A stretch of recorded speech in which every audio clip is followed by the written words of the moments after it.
ایک اور اعتراض جو بالعموم سود کے حوالے سے جو آپ کا نقطہ نظر اس پہ کیا جاتا ہے وہ بینک کے حوالے سے ہے.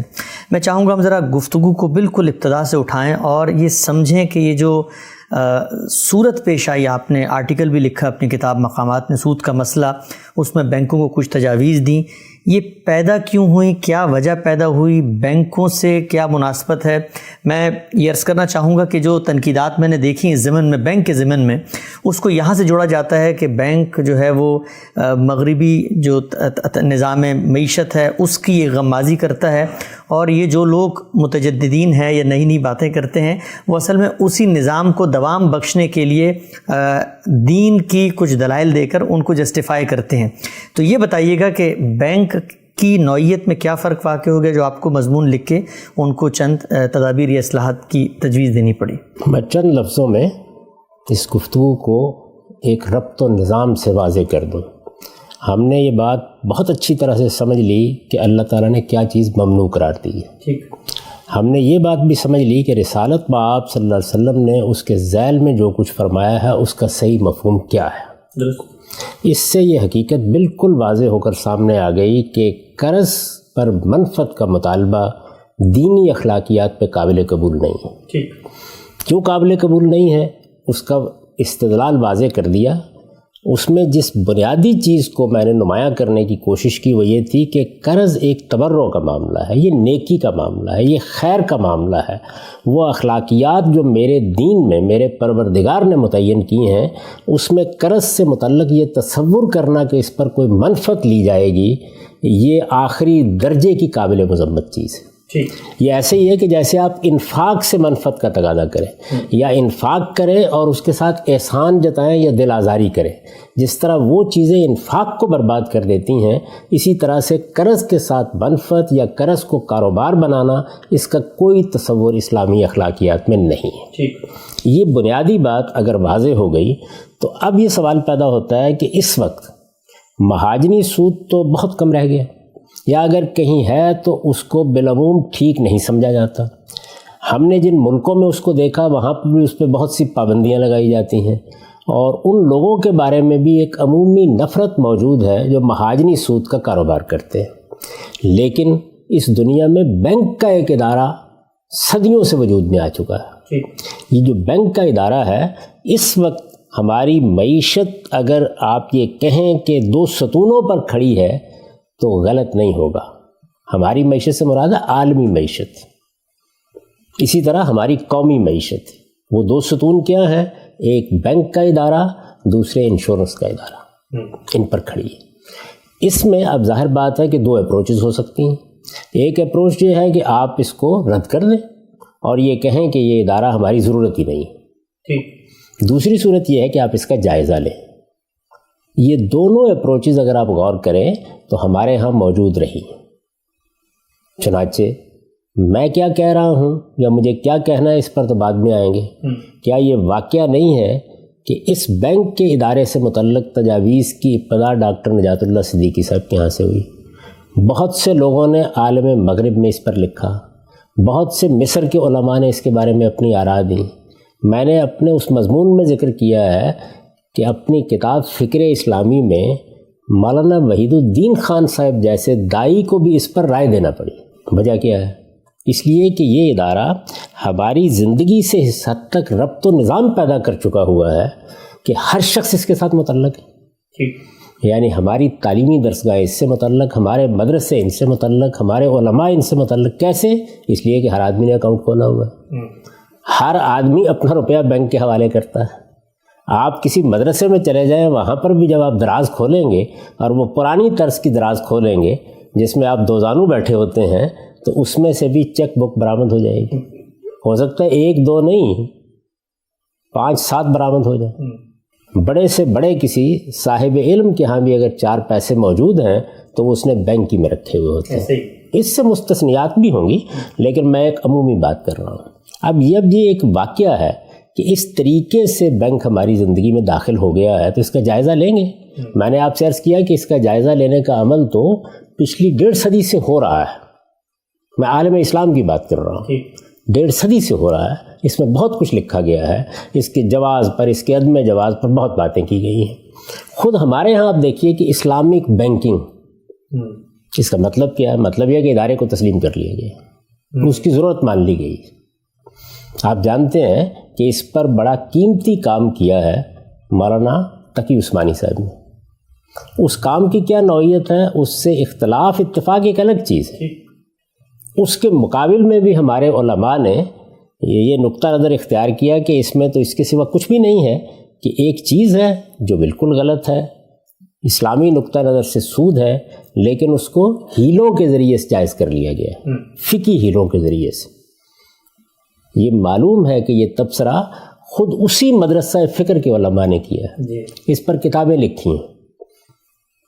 ان میں سے تو کوئی چیز نہیں جس میں کوئی مبالغہ ہے. تو اس کا مطلب یہ ہے کہ اس درجے میں یہ ادارہ قابل اعتنا ہے. اس کو سمجھا جائے گا، اس پر غور کیا جائے گا، اس کو دیکھا جائے گا. اس کو سمجھنے کی ضرورت اس لیے پیش آتی ہے کہ یہ ادارہ اپنے پہلے دن سے قرض ہی کو کاروبار بنائے ہوئے، یعنی یہ ادارہ جب سے وجود میں آیا ہے، اس کی پوری تاریخ کو آپ پڑھ لیں. جس وقت ساہوکاروں نے رسیدیں جاری کی ہیں اور اس ادارے کی ابتدا ہونا شروع ہوئی ہے، اس وقت سے یہ ایسے ہی ہے. یہی ادارہ ہے کہ جس نے ابتدا میں کرنسی نوٹ جاری کیے ہیں. اچھا. یہی ادارہ ہے کہ جو اس وقت آپ کے تمام کاروباری معاملات کی نگرانی ایک طرح سے کر رہا ہے.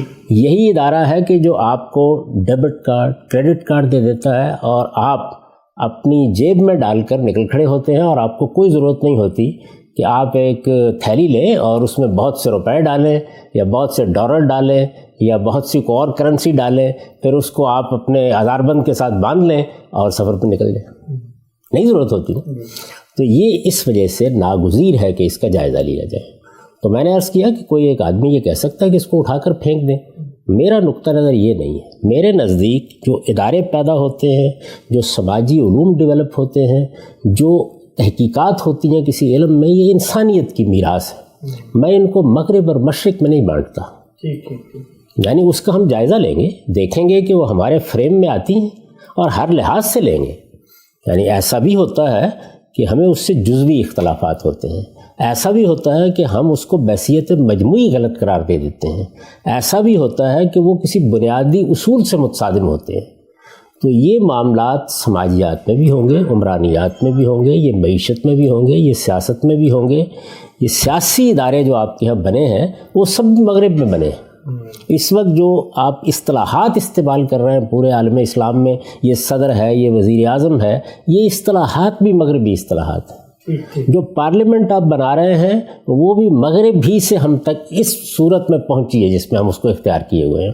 ہمارے ہاں جو دساتیر لکھے جاتے ہیں، آئین بنائے جاتے ہیں، ان کا بھی اگر جائزہ لیں تو اسی طرح ہے. اس کو انسانیت کے سفر کے طور پر دیکھنا چاہیے. اس سفر میں ہمارا بھی، ہم مسلمانوں کا بھی ایک مقام رہا.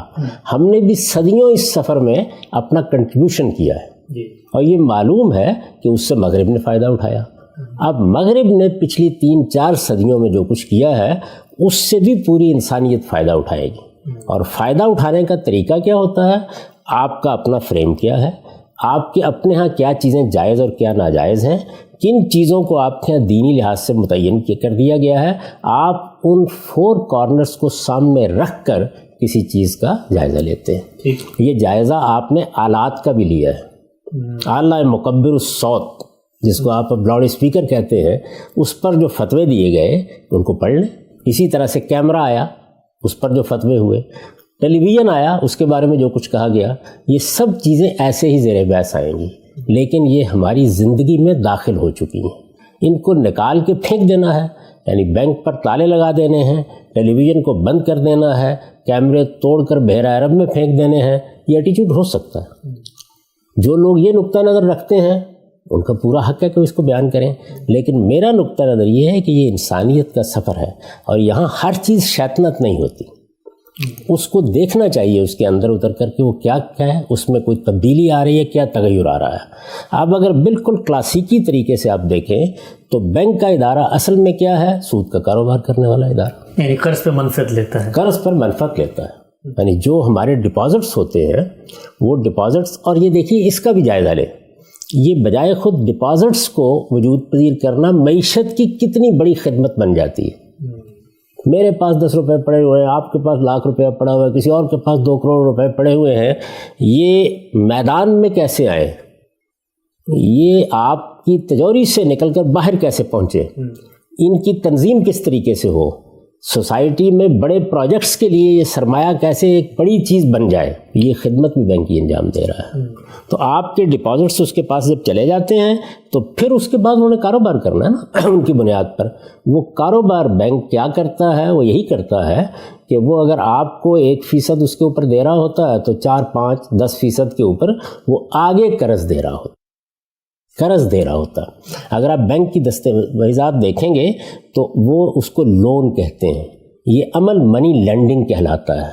اب اگر اس زاویے سے آپ دیکھیں گے تو اس کے بارے میں جواز پر گفتگو بھی نہیں کی جا سکتی، کیونکہ یہ تو دین نے واضح کر دیا، یہ معاملہ ختم ہو گیا، گفتگو بھی نہیں کی جا سکتی. اس کی وجہ یہ ہے کہ ہم نے بھی اس ساری بحث سے یہ جانا کہ سود کھانا ممنوع ہے. اس پر اللہ تعالیٰ نے حرمت کی مہر لگا دی ہے. یہ بتا دیا ہے کہ بیع و شراء کے معاملات بالکل جائز ہیں، لیکن اس معاملے کے بارے میں اللہ تعالیٰ کا فتویٰ یہی ہے کہ اس کے قریب نہیں جائیں گے. یہ بتا دیا ہے کہ تم اصل زر کا مطالبہ کر سکتے رہو، لیکن وزر ما بقیہ من الربا، اس میں پہلے عرض کر چکا کوئی اختلاف نہیں. قرآن مجید کی اس انڈرسٹینڈنگ میں بھی میرے نزدیک ہم سب متفق ہیں، اور میں نے اس کی وجہ بیان کی ہے کہ ہماری ایک اخلاقیات ہے، ہمارے دین کی بنیاد اس پر رکھی گئی ہے. ہمارے ہاں اگر آپ چیریٹی کریں گے تو اس کے بھی کچھ آداب ہیں، قرض دیں گے تو اس کے بارے میں بھی ایک قانون ہے.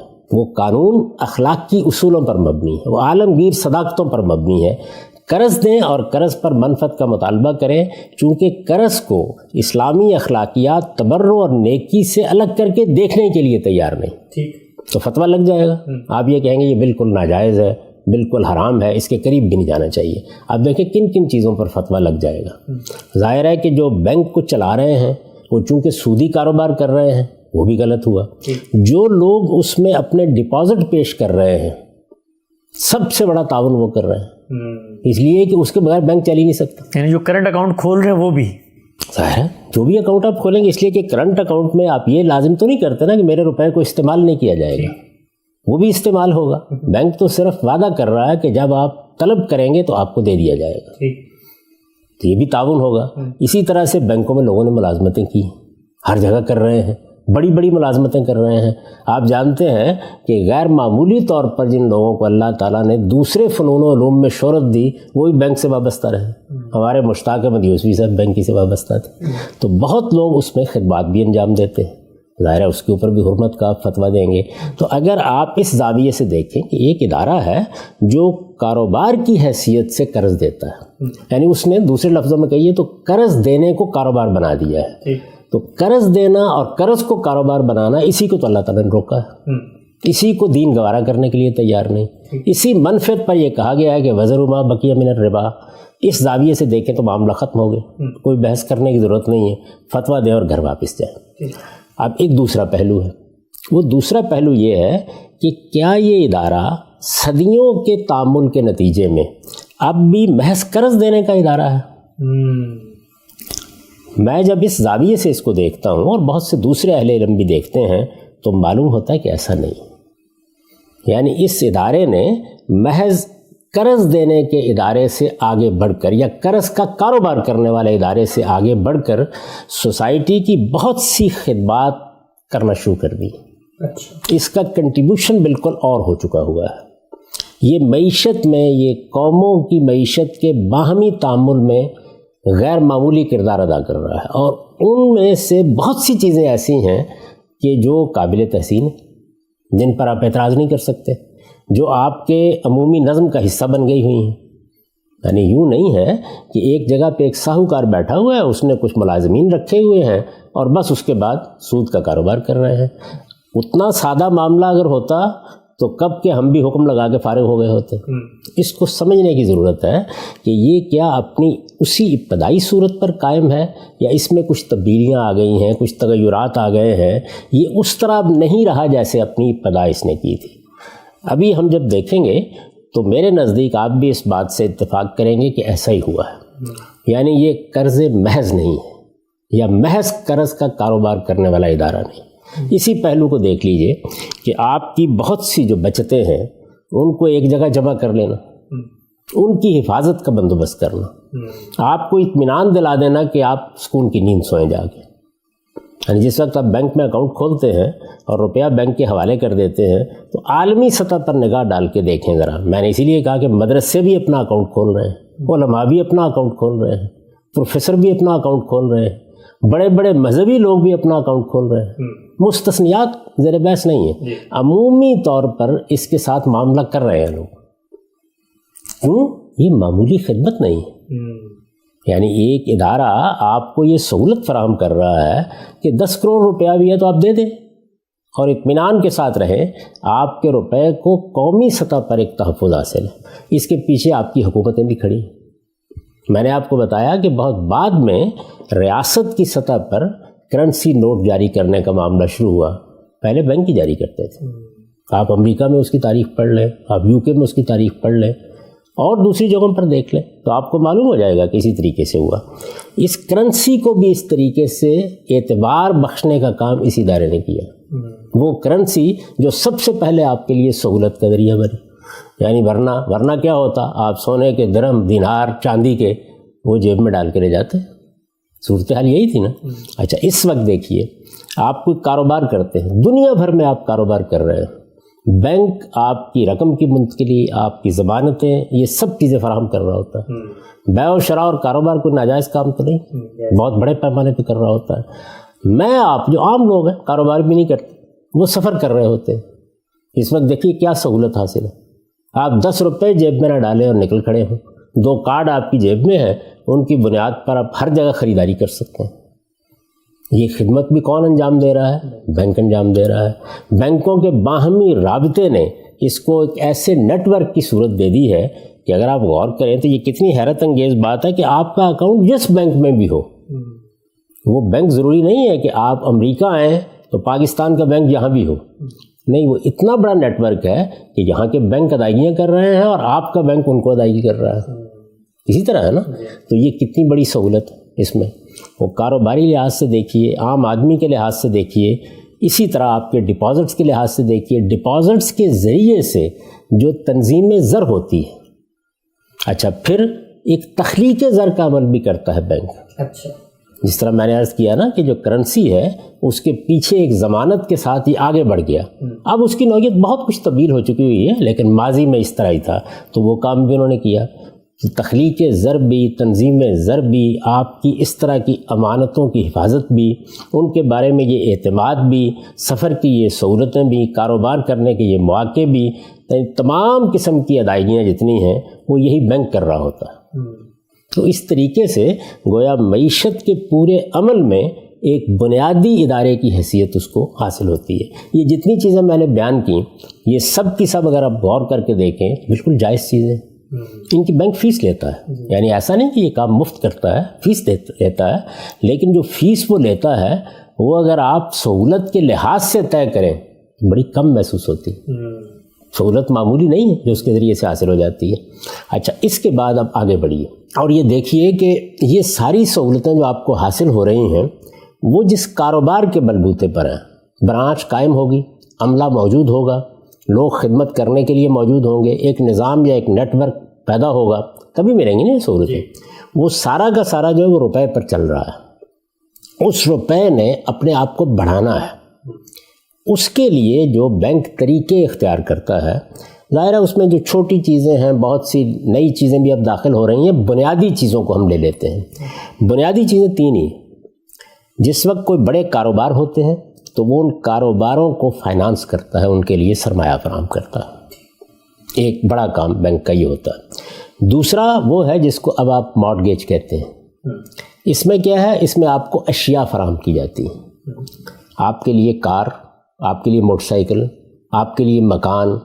مارٹگیج کے جتنے طریقے ہیں وہ سب اختیار کر کے بینک آپ کو یہ سہولت دے رہا ہے کہ آپ اس میں بالاقساط ادائیگی کر دیتے ہیں. بعض اوقات 30 سال، 10 سال، 9 سال، 8 سال، 5 سال، یعنی اس میں ایک چیز کی ادائیگی ہو جاتی ہے. گھر آپ کو مل جاتا ہے، گاڑی آپ کو مل جاتی ہے. دوسرا بڑا کام جو ہے وہ یہ ہے. تیسرا وہ ہے جس کو آپ کریڈٹ کارڈ کہتے ہیں، یعنی اس میں آپ کو گویا چھوٹے عرصے کے لیے، تھوڑی مدت کے لیے قرض مل جاتا ہے۔ آپ نے خریداری کی اور خریداری کرنے کے بعد ایک مدت کے اندر، جو مہینہ ہوتی ہے، بعض بینکوں کی طرف سے 2 یا 3 مہینے بھی ہوتی ہے، اس میں آپ نے واپس کر دیا، بہت اچھی بات ہے۔ اگر نہیں کیا تو پھر اس پر ظاہر ہے کہ بینک آپ کو مکلف ٹھہراتا ہے کچھ ادا کرنے کا۔ یہ بڑے معاملات ہیں، 3 ہی۔ ان سب تینوں معاملات میں ایک اپروچ اگر آپ دیکھیں تو وہ لفظی اپروچ ہے، یعنی سب کو یہی کہا جاتا ہے کہ یہ تو لون ہے، سب کے بارے میں یہی کہا جاتا ہے کہ یہ قرض ہے۔ تو میں نے پہلے عرض کیا کہ جب آپ ادھر سے جائیں گے تو بس حکم لگائیں گے اور واپس آ جائیں گے۔ میں نے اس کے اوپر جو تبصرہ کیا ہے اپنی کتاب مقامات میں وہ یہ ہے کہ اس سارے عمل نے اب محض قرض کی صورت کو تبدیل کر لیا ہے بڑی حد تک۔ دیکھیے پھر میں لفظ کیا بول رہا ہوں، محض قرض کو، یعنی قرض ہی ہے، لفظ میں بھی قرض ہی ہے، ذہن میں بھی قرض ہی ہے، لون یا منی لینڈنگ ہی اس کے لیے الفاظ یا تعبیریں اختیار کی جاتی ہیں، لیکن یہ سارا عمل جو ہے یہ اس سے اوپر اٹھا ہے، اور وہ اوپر اٹھنے کے بعد کیا صورتیں اختیار کر گئے، یعنی وہ کیا تبدیلیاں جو اس میں آ گئی ہیں، حقیقت کے اعتبار سے حقیقت کے اعتبار سے کیا چیزیں ہیں کہ جو تبدیل ہو گئی ہیں۔ 2 طریقے ہوتے ہیں نا، آپ ایک لفظ استعمال کرنے کے عادی ہیں، ایک عمل کی ابتدا وہیں سے ہوئی ہے، آپ بتدریج ایک لمبے عمل سے گزر رہے ہیں اور جو تغیرات تبدیلیاں کرتے چلے جا رہے ہیں اس سے کچھ صورت بدلنا شروع ہو گئی۔ تو ان میں سے ایک ایک کو دیکھیے کہ اس کی نوعیت کیا بن گئی۔ سب سے پہلے کریڈٹ کارڈ سے شروع کر لیجیے۔ یعنی کریڈٹ کارڈ میں ایک مدت ایسی آپ کے پاس موجود ہے جس میں بینک 1 پائی بھی آپ سے نہیں لیتا۔ ایک پہلو تو یہ ہے نا کہ ایک مدت گزرنے کے بعد وہ آپ سے مطالبہ شروع کر دیتا ہے، لیکن ایک مدت ایسی ہے، مہینہ ہے، 2 مہینے ہیں۔ کئی لوگ ہیں کہ جو یہ نہیں چاہتے کہ وہ سود دیں، تو وہ یہ اہتمام کرتے ہیں کہ کریڈٹ کارڈ کو استعمال کریں گے اور مقررہ مدت کے اندر ادائیگی کر دیں۔ تو اب کیا ہوا یہاں پہ، یعنی کیا مہاجن بھی یہ کرنے کے لیے تیار تھا؟ وہ تو دن کا سود لیتا تھا۔ اب پہلے مہینے کے لیے یا 2 ماہ کے لیے یا 3 ماہ کے لیے یہ عمل بالکل جائز عمل ہو گیا۔ اس کے بعد پھر وہی صورتحال ہے، اس کو ذرا یہیں رکھیے۔ اس کے بعد مارٹگیج پر آئیے۔ مارٹگیج کے اندر اتر کر اگر آپ دیکھیں تو وہ کیا مجرد قرض ہے؟ مجرد قرض، محض قرض جب میں بولتا ہوں تو اس کا مطلب یہ ہے کہ مجھے پیسے دے دیں آپ، یعنی میں نے آپ سے جا کر کہا کہ مجھے کاروبار کرنا ہے، یا میں نے یہ کہا کہ مجھے کوئی بیٹی کی شادی کرنی ہے، یا مجھے بچے کو تعلیم دلانی ہے، کوئی ضرورت میں نے بیان کی اور یہ کہا کہ مجھے قرض دے دیجیے، آپ نے قرض دے دیا۔ نہیں، بینک یہ نہیں کر رہا، وہ کیا کر رہا ہے، وہ بیع و شراء کا عمل شروع کر چکا ہے اپنی حقیقت کے اعتبار سے، اپنی حقیقت کے اعتبار سے۔ یعنی وہ ایک مکان خریدتا ہے، وہ ایک گاڑی خریدتا ہے اور خرید کر آپ کو بیچ دیتا ہے، یعنی جس سے خریدتا ہے اس کو پوری ادائیگی کر کے پھر آپ کے ساتھ معاملہ شروع کر دیتا ہے، آپ کے ساتھ معاملہ شروع کر دیتا ہے۔ یعنی بازار میں ایک 5 لاکھ کی 10 لاکھ کی گاڑی ہے، وہ بینک نے خرید لی۔ اب اسی چیز کو آپ ذرا پہلے زاویے سے دیکھیے کہ بینک نے آپ کو قرض دیا 5 لاکھ 7 لاکھ اور آپ نے گاڑی خرید لی۔ دیکھ سکتے ہیں نا اس زاویے سے معاملے کو۔ دوسرے زاویے سے دیکھیے، دوسرے زاویے سے دیکھیے تو بینک نے گاڑی خریدی بازار سے، اس کمپنی کو کس نے ادائیگی کی ہے؟ بینک نے ادائیگی کی ہے۔ وہ خرید کے گاڑی اس نے آپ کو دے دی، آپ گاڑی کو استعمال کر رہے ہیں، اسی وقت وہ آپ کے استعمال میں آ گئی۔ کچھ حصہ آپ نے ادا کر دیا ہے، اس کو کہتے ہیں نا ایڈوانس پیمنٹ کر دی ہے، آپ نے 10%، 15% ادا کر دیا ہے، باقی آپ اقساط میں ادا کریں گے۔ بینک نے ایک چیز خریدی ہے، ظاہر آپ اس کو استعمال کر رہے ہیں۔ اب جس وقت ہم شریعت یا دین کے نقطہ نظر سے دیکھتے ہیں تو بیع و شراء کیا کوئی ناجائز عمل ہے؟ یعنی آپ مجھے کوئی مکان بیچ دیں، آپ مجھے کوئی گاڑی بیچ دیں، یہ کیا کوئی ایسی چیز ہے اس پر اعتراض کیا جائے گا؟ اچھا، پھر یہاں ایک اور سوال پیدا ہو جاتا ہے، اشیاء جب مجھے دی جاتی ہیں اور میں ان کو استعمال کرتا ہوں تو دینی لحاظ سے بھی یہ بالکل جائز ہے کہ آپ اس کا معاوضہ مجھ سے طلب کریں۔ دین میں جو چیز ممنوع قرار دی گئی تھی وہ تو اشیاء کا استعمال نہیں تھا، ایسا ہی ہے نا؟ چنانچہ کرایہ ہم اس پر تفصیل سے گفتگو کر چکے ہیں کہ بالکل جائز چیز ہے۔ تو یہاں پر بھی اگر حقیقت کے لحاظ سے دیکھیں، اب آپ الفاظ میں مت جائیں، حقیقت کے لحاظ سے دیکھیں تو میں ایک گاڑی کو استعمال کر رہا ہوں، میں ایک مکان کو استعمال کر رہا ہوں. میں آپ کو بتاؤں کہ اس استعمال کی صورتیں کیا بن جاتی ہیں. یعنی ایک تو یہ ہے کہ ایک مکان میں نے لیا، بینک نے اس کو خریدا، خریداری کے بعد میرے حوالے کر دیا، میں اس میں آ کے رہنے لگ گیا. امریکہ میں آپ نے یہ دیکھا ہے کہ بینک آپ کو وہ دیتا ہے، استعمال کا معاوضہ آپ سے لیتا ہے. وہ معاوضہ مثال کے طور پر اگر آپ کو $2 یا $2.5 لاکھ کا اس نے مکان خرید دیا ہے اور وہ $700-800 ہے مہینے کا، وہی مکان $1700 $1800 $2000 پہ کرائے پہ اٹھ جاتا ہے. وہ اجازت دیتا ہے آپ کو کہ آپ اس کو کرائے پہ اٹھا دیں. یعنی ایک استعمال تھا اپنے لیے، اب ایک استعمال ہے آگے کرائے پہ اٹھانے کے لیے. اس میں بینک کیا کر رہا ہے، وہ $1200 یا $700-800 آپ سے لے لیا ہے اور آپ اس کے ذریعے سے $700-800 ہر مہینے کمانا شروع ہو گئے. یعنی بیع، شراء، کرایہ، کتنی چیزیں ہیں کہ جو اس کے اندر مل گئی ہیں، یہ ساری کی ساری چیزیں. تو اس کو کیا لفظ کے لحاظ سے دیکھا جائے، کیا بعض شرائط کے اعتبار سے دیکھا جائے، یا اس پورے معاملے کی حقیقت کو سامنے رکھ کر اس پر حکم لگایا جائے؟ تو یہ سوال اس پر بھی پیدا ہو گیا. اسی طرح اب آپ تیسری صورت پر چلیے جو سب سے زیادہ ہے کہ مجھے کاروبار کے لیے فائنانس چاہیے. میں عام طور پر جب قرض لینے کے لیے جاتا تھا، مہاجن کے پاس جاتا، کسی بھائی کے پاس بھی جاتا ہوں تو وہ مجھے قرض دیتا ہے، میری اس ایکٹیویٹی میں شریک نہیں ہوتا. لیکن کیا بینک بھی یہی کرتا ہے؟ یعنی وہ جس وقت آپ قرض کا مطالبہ کرتے ہیں، یہ جاتے ہیں اور کہتے ہیں کہ مجھے روپیہ چاہیے، تو وہ پھر دیکھتا ہے کہ آپ کیا کرنے جا رہے ہیں. آپ کاروبار کرنے جا رہے ہیں تو کاروبار کی نوعیت کیا ہے، اس میں منفعت کے کیا امکانات ہیں، اس وقت کے قوانین میں اس کی گنجائش کتنی ہے، یہ ساری چیزیں دیکھتا ہے. آپ کا ماضی کیا یعنی اب یہ دیکھیے کہ اب یہ اس کے ساتھ ایک اور عمل ساتھ ہو گیا. یہ محض قرض دینے کا عمل نہیں رہا. محض قرض دینے کے عمل میں تو صرف 2 چیزیں ہوتی ہیں. وہ یہ ہے کہ میں قرض دے رہا ہوں، مجھے واپس کرنا ہے آپ نے، اور یہ کہ زیادہ سے زیادہ میں اطمینان کر لیتا ہوں کہ یہ میرے واپس آ جائے گا. لیکن یہاں اگر آپ غور سے دیکھیں تو جو ایک کسی کاروبار میں شریک ہونے کا عمل ہے، جو ایک مضارب کرتا ہے یا جو ایک شراکت کرنے والا کرتا ہے، وہ بھی شروع ہو گیا. یہاں پہ بینک اب گویا سارے معاملے کو دیکھ رہا ہے، یہ کیا معاملہ ہے، اور آپ بھی یہ مطمئن کر رہے ہیں اس معاملے میں. یعنی آپ بتا رہے ہیں کہ اس میں نفع کا یہ امکان ہے، اس میں بڑھوتری کے یہ امکانات ہیں، ہم اس کام کو اس طرح سے کریں گے. بعض جگہوں پر تو بینک اس کی بڑی حد تک نگرانی میں آپ کے ساتھ شامل ہو جاتے ہیں. یہ صورتحال ہے. تو اس کو میں نے اس سے سمجھا ہے کہ یہ بینک کا پورا کام جو ہے یہ مجرد قرض کا معاملہ نہیں رہا. اچھا، لیکن ایک ایک زاویے سے دیکھیے تو ہر جگہ قرض ہے. لکھ بھی قرض ہی رہے ہیں، وہ لکھ بھی اس کو قرض ہی رہے ہیں. اس پر میں نے تجاویز پیش کی ہیں کہ اگر بینک یہ چند چیزیں مزید اختیار کر لے تو اس پر قرض کے لفظ کا اطلاق ہی ختم ہو جائے گا. اور جیسے یہ اطلاق ختم ہوگا تو سود کی بحث بھی ختم ہو جائے گی. اس کے بعد اگر کسی نے بحث کرنی ہوگی تو وہ بحث یہ ہوگی کہ ایک کاروبار ہو رہا ہے، اس کاروبار میں کوئی چیز انصاف کے خلاف تو نہیں، اس میں کوئی ظالمانہ معاملہ تو نہیں ہے، اس میں کوئی ایسا معاہدہ تو نہیں جس پر ہم انگلی رکھ سکتے ہیں. یہ تجاویز اس پس منظر میں پیش کی گئی ہیں. یعنی اس میں یہ نہیں کہا گیا کہ یہ بالکل ہر لحاظ سے پاک ہو گیا معاملہ تو اب آئیے اس کو قبول کر لیتے ہیں، بلکہ یہ کہا گیا ہے کہ معاملہ ایک جگہ سے اٹھا، آج بھی لفظی اعتبار سے اسی جگہ پر کھڑا ہے، لیکن آہستہ آہستہ آگے بڑھ کر یہ لفظ بھی تبدیل کر رہا ہے. میں نے اس کی مثال دی کہ جیسے آپ ملیشیا میں دیکھتے تھے کہ وہاں جب آپ کار لینے کے لیے جاتے ہیں تو جو ایگریمنٹ آپ کے ساتھ ہوتا ہے وہ لون ایگریمنٹ نہیں ہوتا، وہ ہائر پرچیز ایگریمنٹ ہوتا ہے. تو لفظ میں بھی تبدیلیاں آ رہی ہیں. حقیقت معاملہ میں کیا تبدیلیاں ہیں میں نے آپ سے عرض کر دیں.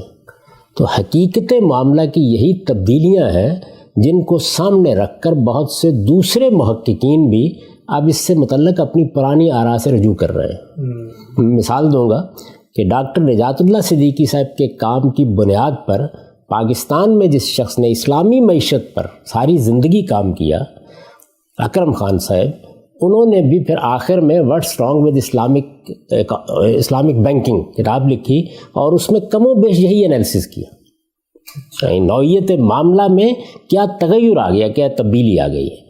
اس تغیر اور تبدیلی کا اگر صحیح ادراک ہو اور یہ سمجھنے کی کوشش کی جائے کہ ایک ایسا ادارہ جو ہماری معیشت میں ریڑھ کی ہڈی بن چکا ہے، جو بہت سی جائز خدمات انجام دیتا ہے، جس سے معاشی عمل میں بہت سی سہولتیں عام آدمی کو بھی حاصل ہوئی ہیں، کاروباری لوگوں کو بھی حاصل ہوئی ہیں، حکومتوں کو بھی حاصل ہوئی ہیں، جو تنظیم زر کا کام بھی کر رہا ہے، اور جو ایسے بعض پروڈکٹس متعارف بھی کرا رہا ہے کہ جن میں نئے نئے پہلوؤں سے معاشی عمل کی سپورٹ ہوتی محسوس ہوتی ہے.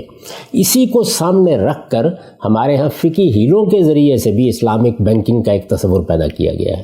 اسی کو سامنے رکھ کر تو میں نے جو تجاویز پیش کی ہیں وہ تجاویز ایک جانب بینکاروں کو یہ توجہ دلاتی ہیں کہ انہیں مزید آگے بڑھ کے کیا کرنا ہے کہ جس سے وہ قرض کے اس معاملے سے نکل جائیں جس پر دین کو اعتراض ہے، جس کے نتیجے میں سود کی بحث پیدا ہوتی ہے.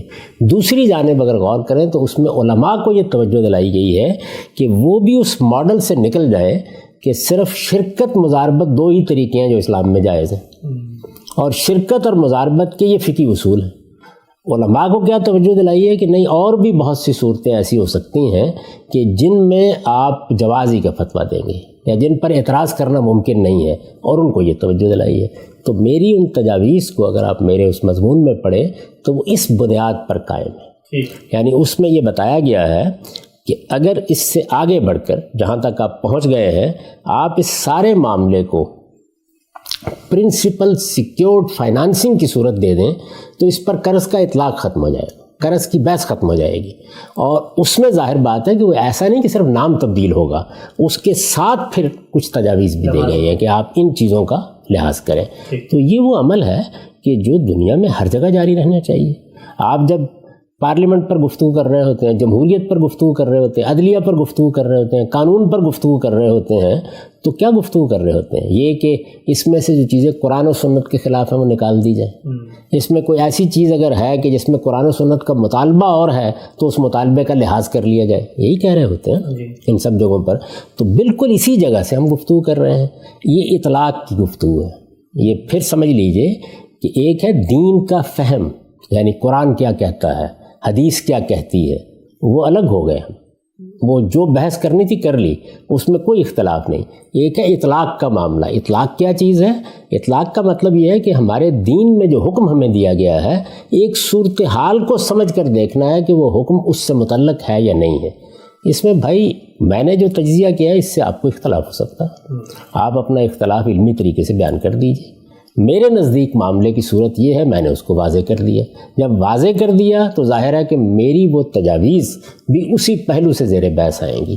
تو تینوں رویے بالکل ٹھیک ہیں، یعنی حق رکھتے ہیں. ٹھیک ہونے کا مطلب یہ ہے، ایک آدمی کہتا ہے کہ یہ تو استعمار کے قائم کردہ ادارے ہیں، یہ تو اصل میں مغربی معیشت ہے، کیپٹلزم کے ستون ہیں، اٹھا کے پھینک دو. ایک نقطہ نظر ہو سکتا ہے. دوسرا نقطہ نظر وہ ہے کہ جو ہمارے ہاں بعض علماء نے اختیار کیا، اور وہ یہ کہ فقہی طریقے سے ایسے ہیلے ایجاد کر لیے جائیں کہ جس میں اس پر اطلاق نہ ہو سکے. تیسرا طریقہ وہ ہے جو میں تجویز کر رہا ہوں کہ اس پورے نظام کے معاملے میں ہم اثر نو یہ دیکھیں کہ کیا اس میں قرض محض ہے جو زیر بحث ہے، تو بینکاروں کو توجہ دلائی جائے کہ وہ لفظ پر نظر ثانی کریں. اور علماء یہ دیکھیں کہ کیا محض شرکت مضاربت یا ان کے جو فقہی قاعدے ہیں وہی کسی چیز کو جائز کرتے ہیں، اس پر بھی نظر ثانی کر لیجیے. میرے نزدیک اس طرح کے معاملات میں صحیح رویہ کیا ہوتا ہے؟ صحیح رویہ یہ ہوتا ہے کہ آپ ایک چیز کو علمی طریقے سے دیکھیں. یعنی اس کے اوپر یہ فتویٰ لگا دینا کہ یہ سود کو جائز کیا جا رہا ہے، یہ فلاں بات ہو رہی ہے، استعمار کی خدمت ہو رہی ہے، جو کچھ بھی کہا جا رہا ہے آپ اس کا جائزہ لیجئے. جب آپ اس کو تجزیہ کریں گے آپ کی بات معقول ہوگی، لوگ اس کو مان لیں گے. میری بات معقول ہوگی، اس کو اختیار کر لیں گے. یہ پس منظر ہے ان تجاویز کا جو میں نے بیان کیا. ٹھیک ہے. مجھے بتائیے گا کہ آپ نے اپنی کتاب مقامات میں بینکنگ کے جو شعبہ ہے اس کو چند تجاویز دیں، وہ تجاویز ہیں کیا؟ میری جو معروضات ہیں ان کو سامنے رکھیں تو اس میں یہ کہتا ہوں کہ ایک معاملہ تو بہت سادہ ہو گیا، اور وہ معاملہ کیا ہے؟ وہ معاملہ یہ ہے کہ آپ خرید و فروخت کرتے ہیں. ایک زاویے سے دیکھیے تو ایک آدمی کہہ سکتا ہے کہ کہاں کی خرید و فروخت؟ بینک قرض دے رہا ہے، آپ مکان خرید لیجیے، آپ گاڑی خرید لیجیے، قرض ہی دیا ہے انہوں نے اور آپ سے قرض ہی واپس لے رہے ہیں. میں یہ کہتا ہوں کہ ایک دوسرے زاویے سے دیکھیے تو یہ بالکل اسی طرح کا معاملہ ہو گیا ہے کہ جس طرح سے میں نے کئی مرتبہ اس کی مثال دی کہ اگر میرا مالک مکان مجھ سے یہ کہے میں نے برسوں کرائے پر بسر کی، میرا مالک مکان مجھ سے یہ کہے کہ یہ مکان جس میں تم رہ رہے ہو اس کا کرایہ مجھے دیتے جاؤ اور اس کے ساتھ آج کے لحاظ سے اس کی قیمت طے کر لو اور وہ بھی مجھے بالاقساط ادا کرتے چلے جاؤ. جس دن یہ قیمت ادا ہو جائے گی یہ گھر تمہارا ہوگا. میں تو ہار پہناؤں گا اس کے گلے میں. اس میں مجھے بتائیے کہیں کوئی ظلم کا شائبہ نظر آتا ہے؟ یہ واقعات ایک احسانی کی صورت ہوگی. اس سے کتنی سہولت میرے لیے پیدا ہو جائے گی. وہ گھر جس کا برسوں کرایہ دینے کے بعد بھی میں سوچ نہیں سکتا تھا کہ اس کو خرید لوں, اس کے خریدنے کی ایک صورت پیدا ہو گئی. تو ایک بیع و شراء کا معاملہ میرے ساتھ ہو گیا ہے. یعنی ایک ہی وقت میں مجھے ایک چیز کرائے پر دے دی گئی ہے اور اس کے ساتھ ہی میرے ساتھ ایک خرید و فروخت کا معاملہ طے کر لیا گیا ہے. یعنی دو معاملات اکٹھے ہو گئے ہیں. میں اس کو بالکل جائز سمجھتا ہوں.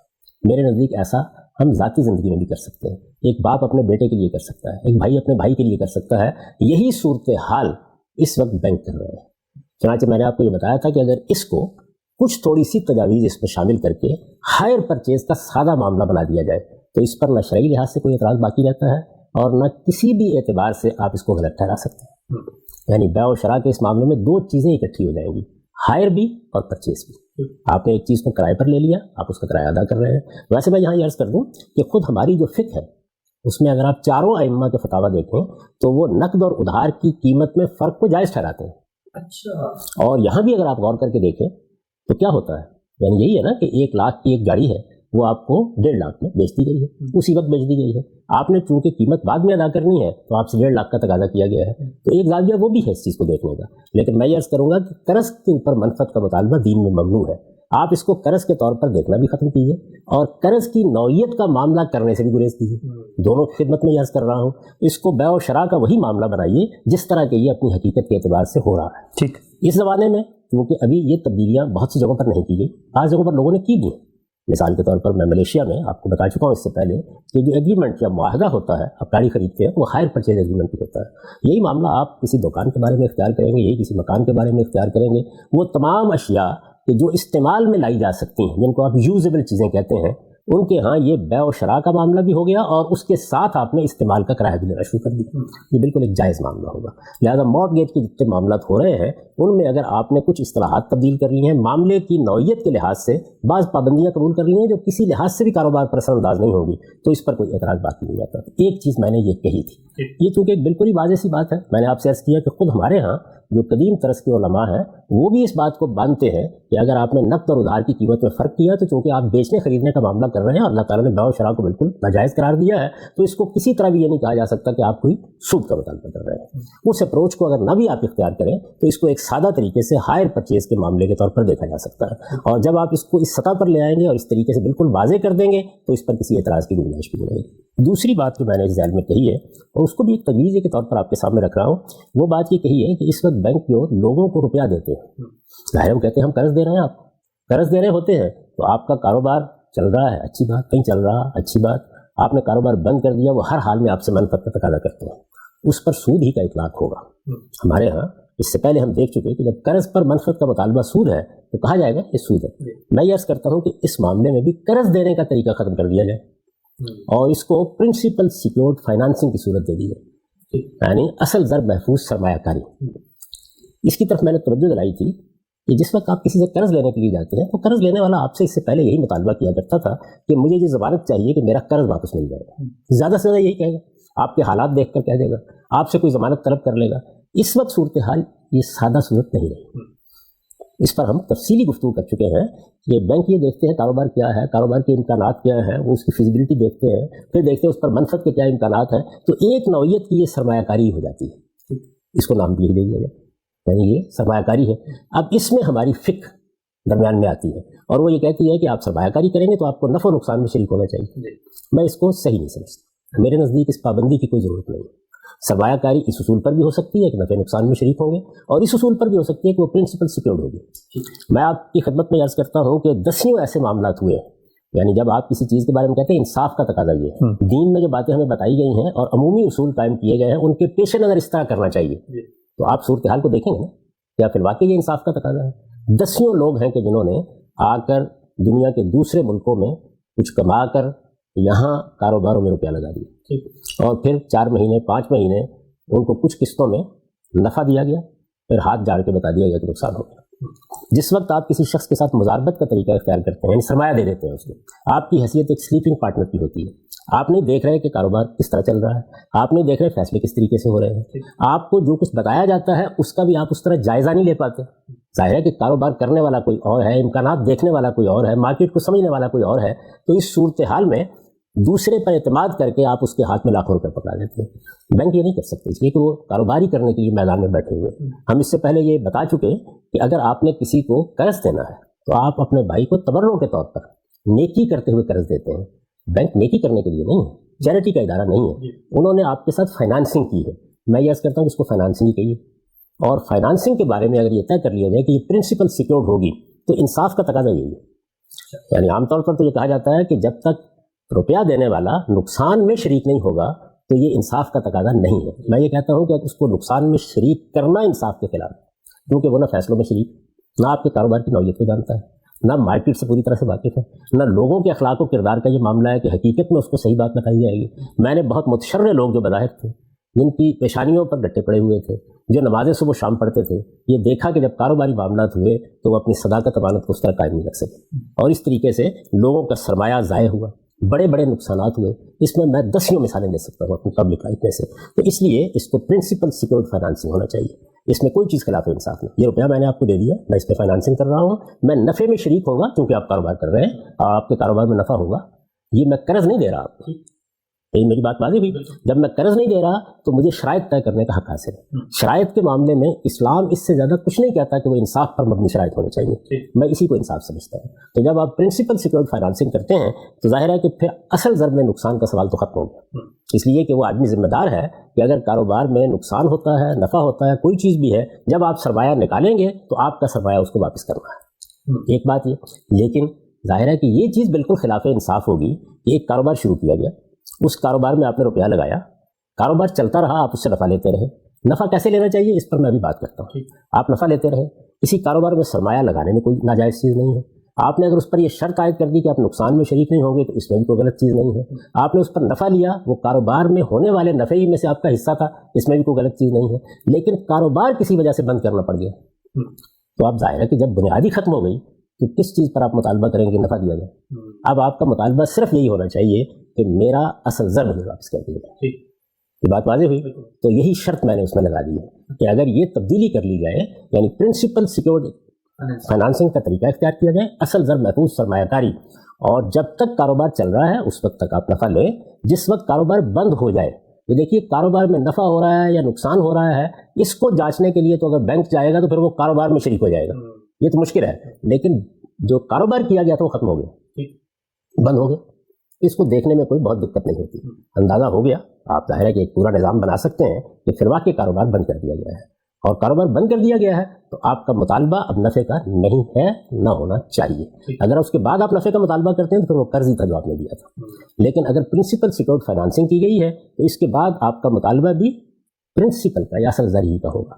یہ دوسری تجویز ہے جو میں نے عام جو معاملات ہو رہے ہیں اس وقت، کاروباروں کو روپیہ دیا جا رہا ہے، ان میں سرمایہ کاری کی جا رہی ہے، یا فیکٹریوں کو دیا جا رہا ہے، یا بڑے بڑے منصوبوں کو دیا جا رہا ہے، یا تعلیم میں روپیہ دیا جا رہا ہے، تو جتنے بھی اس طرح کے معاملات ہیں، یہاں خرید و فروخت نہیں ہو رہی، بیع و شراء کا معاملہ نہیں ہو رہا. بیع و شراء کے معاملے کو ہم پہلے زیر بحث لا چکے کہ اگر مکان خریدا ہے، اگر آپ نے گاڑی خریدی ہے تو وہ ہائر پرچیز کے اصول کے اوپر چند تبدیلیاں کر کے جاری رکھا جا سکتا ہے، اس پر کوئی اعتراض نہیں کیا جا سکتا، اس میں قرض کا کوئی سوال نہیں ہے. اس معاملے میں اگر آپ پرنسپل سیکیورڈ فائنانسنگ کرتے ہیں، جب تک کاروبار چل رہا ہے نفع لیتے ہیں، اس پر بھی کوئی اعتراض نہیں کیا جا سکتا. اب آخری چیز جس کی طرف میں نے توجہ دلائی ہوئی یہ ہے کہ آپ جو نفع لے رہے ہیں تو نفع کا حساب کتاب تو کرنا پڑے گا نا پھر، کیونکہ اس صورت میں تو آپ یہ کرتے ہیں کہ قرض دیا آپ نے اس قرض کے بارے میں طے کر دیا کہ اس پر اتنے فیصد میں لے لوں گا. تو میرے نزدیک اگر آپ نے کاروبار میں روپیہ لگایا ہے اور فائنانسنگ کی ہے، سرمایہ کاری کی ہے، تو اس میں بھی آپ تقریبی نفع لے سکتے ہیں. یعنی ایک صورت یہ ہے کہ آپ نے حقیقی نفع لینا ہے. اب دیکھیے میں اس کی وضاحت کرتا ہوں. یعنی ایک کاروبار میں نے آپ کو روپیہ دیا، میں نے اس میں سرمایہ کاری کر دی. اب آپ مجھے یہ بتاتے ہیں کہ جی اس میں 10% نفع ہوا، اس سال اس میں 5% نفع ہوا، 4% نفع ہوا. آپ کے سرمایہ کے لحاظ سے یہ آپ کا حصہ ہے جو میں آپ کو ادا کر رہا ہوں. ایک دوسری صورت یہ ہے کہ میں نے آپ کو سرمایہ دیا اور میں نے کہا کہ بھائی نہ میں اس کا حساب کر سکتا ہوں، نہ اس حساب کتاب میں الجھنا میرے لیے ممکن ہے. آپ جو کچھ بھی بتا رہے ہیں اس میں ظاہر ہے کہ ہم ایک اندازہ کر رہے ہیں کیا نفع ہوگا. کبھی 2% ہوگا, کبھی 4% ہوگا, کوئی 5% ہوگا. ایک